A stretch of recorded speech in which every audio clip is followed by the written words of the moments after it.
Hindi makalangoy si Tikong doon. So, try natin siyang ilagay dito. Malumalay lang ang tubig. Ayan. Talagang mabigat talaga yung ulo niya.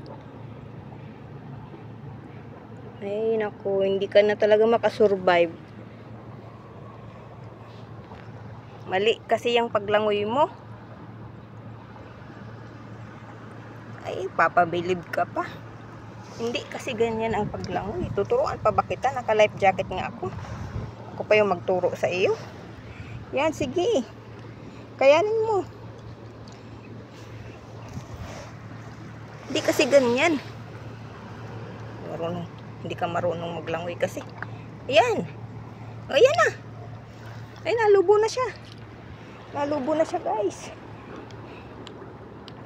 Ayan. Huwag kang maglubo. Ito yung tinatawag na tikong. Ayan. Ayan o. Oh, malumalay na yan dyan. Hindi ka na malunod dyan. Nalubo na yung likod mo. Ay, yung tiyan mo. Dapat talaga hindi ka makasurvive talaga. Uy.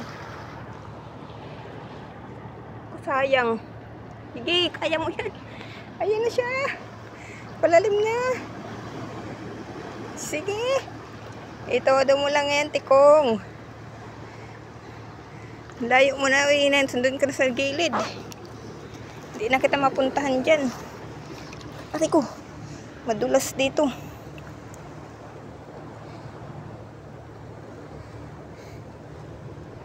Layo na niya.